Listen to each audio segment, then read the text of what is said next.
हाय friend, नमस्कार। मैं Vipul GST year end compliance review में आपका स्वागत करता हूं।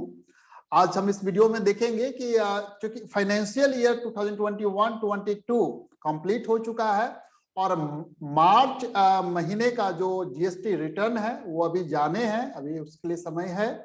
तो ये पूरे साल का जो रिकंसिलेशन है उसका इफेक्ट भी लेने का टाइम आ गया है। तो आप पूरे जीएसटी कंप्लायंसेस का रिव्यू जो ईयर एंड पे आप कर सकते हैं। तो ये बेटर होगा कि आप पूरा रिकंसाइल कर ले, सो डेट आप कोई भी डिफरेंसेस को टाइमली आप आइडेंटिफाई कर ले और अगर जहां भी जरूरत होगा उसको डिपार्टमेंट को इंटीमेट करे, सो डेट आप पर जो लिटिगेशन और या पेनल्टीज जो आने वाले हैं तो उसमें आपको हेल्प मिल जाएगा इससे। तो आइए देखते हैं कि क्या क्या हमें पॉइंट को रिव्यू करना चाहिए। तो यहाँ पर सेल्स या आउटवर्ड सप्लाई में हम ईयरली रिकंसिलेशन कर ले, टर्नओवर जो हमने बुक्स ऑफ अकाउंट में रिकॉर्ड किया है और जो जीएसटी रिटर्न में हमने जो रिपोर्ट किया है उसका रिकंसिलेशन कर ले। यहाँ पर टैक्सेस पेड जो as per the books of account और जीएसटी रिटर्न फाइल उसको भी रिकंसाइल कर लें।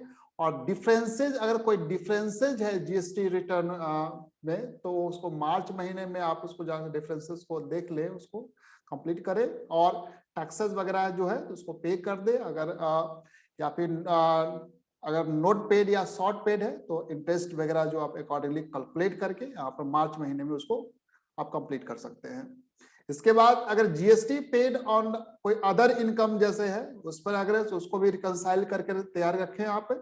इसके बाद आरसीएम लायबिलिटी को रिकंसाइल कर ले, आप पूरे ट्रांजेक्शन को रिव्यू कर ले, कौन कौन से ट्रांजेक्शन आपके आरसीएम में आते हैं।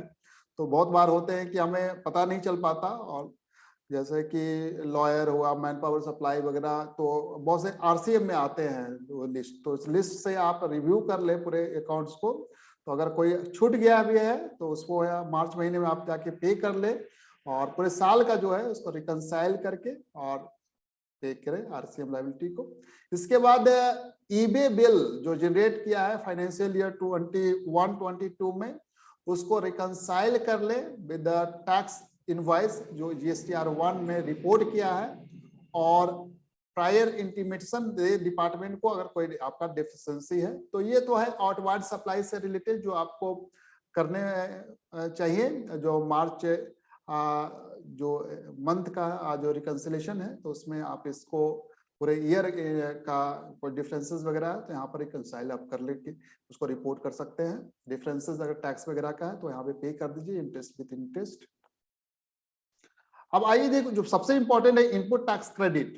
तो यहाँ पर आप हर जो जीएसटी टैक्स पेयर है उसको पूरे केयरफुली तरीके से यहाँ पर आईटीसी का रिकंसिलेशन करना चाहिए। तो आईटीसी जो आपने जीएसटी रिटर्न में अवेल किया है और आईटीसी जो आपके बुक्स ऑफ अकाउंट में बुक है तो उसका रिकंसाइल कर ले उसको।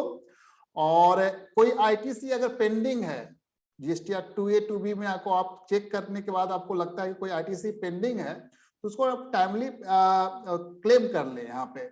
उसके बाद अगर कोई सप्लायर जिसने जीएसटीआर 1 में अपने सेल्स को नहीं चढ़ाया है, आउटवर्ड सप्लाई को नहीं चढ़ाया है, जिसके कारण आपको क्रेडिट नहीं मिला है, तो उसका फॉलो ऑन आप प्रॉपर्ली टाइम से यहाँ पर ले ले, सो दैट वो जीएसटीआर 2A 2B में जाके वो अपडेट हो जाए। इसके बाद रिवर्सल और क्लेम ऑफ आईटीसी, अगर आपका कोई रिवर्सल है जो इनएलिजिबल है या एक्सेस क्लेम कर रखा है या इस तरह कोई भी रिवर्सल है तो उसको यहाँ पर जाके आप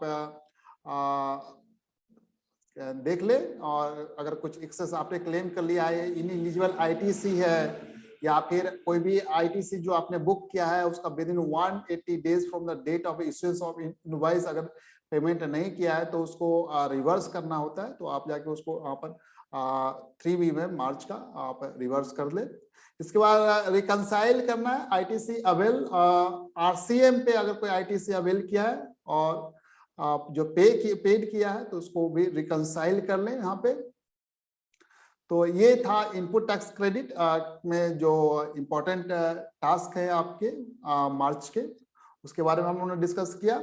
इसके अलावा कुछ अदर पॉइंट है कि मान लीजिए अब जीरो रेटेड सप्लाई है तो फाइनेंशियल ईयर 22-23 का एलईटी फाइल करना, इसके बाद क्यूआरएमपी स्कीम को ऑप्ट करना, न्यू बिल सीरीज जो है आपका फाइनेंशियल ईयर 22-23 से शुरू हो जाना चाहिए। इसके बाद अगर एनुअल एग्रीगेट टर्नओवर आप चेक कर ले, आइडेंटिफाई कर ले, 20 करोड़ अगर आपका है इन preceding any of the preceding financial year 18-19 से 21-22 तक, तो उस आपको ई इनवॉइस जो है 1 अप्रैल 2022 से जनरेट करने होंगे। इसके अलावा जो मार्च महीने का जो कंप्लायंसेस है उसको आप देख सकते हैं। जीएसटीआर 3 जो मंथली बेसिस पर जो आपको जाता है वो 20 अप्रैल है, और जीएसटीआर 1 उसका जो अपलोड ये आपको साइट पे डालना है, जीएसटीआर 1 फाइल करना है वो अप्रैल 11 अप्रैल तक आपको फाइल करना है। जीएसटीआर 1 जो क्वार्टरली वाला है उसका 13 अप्रैल तक है। इसके अलावा आपका क्वार्टरली जो जीएसटीआर 3 जो जाना है तो स्टेट वाइज जो है वहां पर 22 एंड 24 अप्रैल तक आप फाइल कर सकते हैं, उनका ड्यू डेट है आपका। इसके अलावा कंपोजिशन स्कीम के लिए भी आपके लिए इसमें इस मंथ में आपके कंप्लायंसेस हैं। जो आपको जो जनवरी से मार्च 22 का आपको जो टैक्स पे करना है वो अप्रैल 18 तक आपको जाके पे करके फाइल कर लेना है। और जीएसटीआर 4 जो है आपका जो एनुअल रिटर्न है कंपोजिशन स्कीम का पूरे साल का, उसको 30 अप्रैल आपका ड्यू डेट है, तो यहाँ तक फाइल कर लेना है। तो ये आप डेट देख सकते हैं। तो ये था जीएसटी के रिगार्डिंग ईयर एंड रिव्यू, और उसके रिगार्डिंग हमें क्या क्या टास्क करने हैं तो उसके बारे में जानकारी थी। अगर आपको इसके रिगार्डिंग कोई क्लैरिफिकेशन या कोई डाउट वगैरह है तो आप कमेंट्स बॉक्स में आप मेंशन कर सकते हैं। Thank you so much for watching this update.